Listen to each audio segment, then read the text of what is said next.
అంబేద్కర్ రచించిన రాజ్యాంగాన్ని ధ్వంసం చేయాలని ఆర్ఎస్ఎస్ బీజేపీ కుట్రలో భాగంగానే కేంద్ర హోంమంత్రి అమిత్ షా రాజ్యాంగ నిర్మాత అంబేద్కర్పై అనుచిత వ్యాఖ్యలు చేశారని సిపిఎం రాష్ట్ర కార్యదర్శి వర్గ సభ్యులు జూలకంటి రంగారెడ్డి అన్నారు.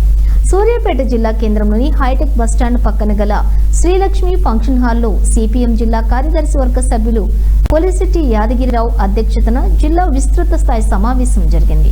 రాష్ట్రంలో ప్రజలు ఎదుర్కొంటున్న సమస్యలపై పోరాటాలు నిర్వహించడం కోసం పార్టీ కార్యకర్తలు సిద్ధంగా ఉండాలని పిలుపునిచ్చారు. సమావేశంలో సిపిఎం జిల్లా కార్యదర్శి మల్లు నాగార్జునరెడ్డి, సిపిఎం జిల్లా కార్యదర్శి వర్గ సభ్యులు నెమ్మాది వెంకటేశ్వర్లు, ములకలపల్లి రాములు, నాగారపు పాండు, కోట గోపి, చెరుకు ఏకలక్ష్మి, సిపిఎం జిల్లా కమిటీ సభ్యులు మేకనబోయిన శేఖర్, జె నరసింహారావు, వీరబోయిన రవి, పులుసు సత్యం, కందాల శంకర్రెడ్డి, బూరా శ్రీనివాస్, పల్లె వెంకటరెడ్డి, షేక్ యాకూబ్, బ్రహ్మం, పాండు నాయక్, వట్టెపు సైదులు, అనంత ప్రకాష్, మిట్టగడుపుల ముత్యాలు, బెల్లంకొండ వెంకటేశ్వర్లు, బెల్లంకొండ సత్యనారాయణ, ధనియాకుడు శ్రీకాంత్, కుప్పల రజిత, జూలకంటి విజయలక్ష్మి, బచ్చలకూరి స్వరాజ్యం తదితరులంతా పాల్గొన్నారు.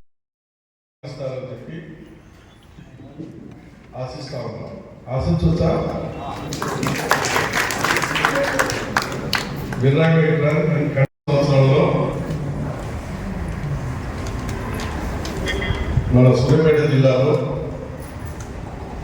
మన పార్టీ, మన ఉద్యమం, ప్రజా సంఘాలు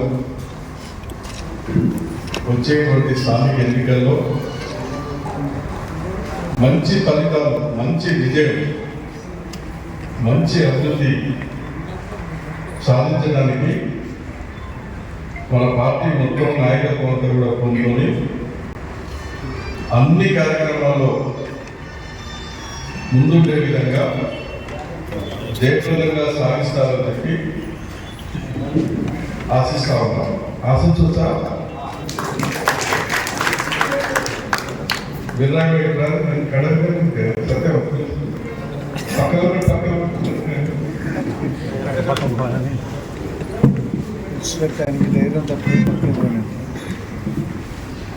ఈ సమావేశం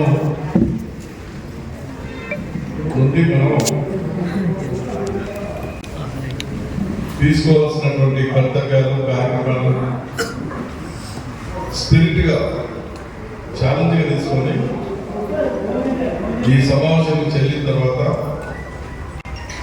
ఏ మండలానికి ఆ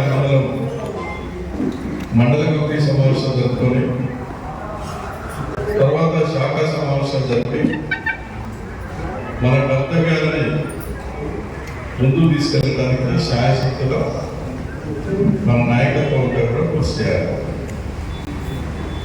అప్పుడు మాత్రమే మనం అనుకున్నటువంటి ఫలితాలు కానీ మనం ఆశించేటువంటి విధంగా మన ఉద్యమం, మన పార్టీ విస్తరించడానికి అవకాశం ఉంటుంది. మాట్లాడుకోవడం వరకే పరిమితమై నిర్ణయం తీసుకొని అవతల పోయిన తర్వాత మళ్ళీ మర్చిపోతే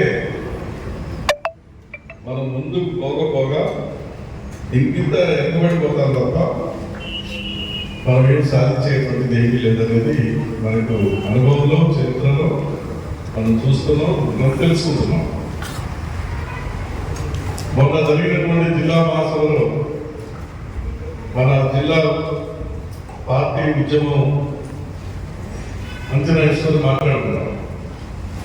3 సంవత్సరాల కాలంలో మనం ఏం చేశాము, మనం ఏం సాధించాం, ఎక్కడ లోపాలు జరుగుతూ ఉన్నాయి, పార్టీ సభ్యత్వం ఎందుకు పెరగలేదు, ప్రజా సంఘాల సభ్యత్వం, ప్రజా సంఘాల కమిటీలు ఎందుకు పెరగలేదు, శాఖలు ఇంకా ఎందుకు మనం పెంచలేకపోయాం, కొత్తగా యువకుల్ని, మహిళల్ని, కొత్త తరాన్ని ఎందుకు తీసుకురాలేకపోయాం, అవన్నీ కూడా మనం వైపు లోపాలు జరిగాయని మనం జరిగినటువంటి మాసంలో కూడా మనం చర్చించుకున్నాం.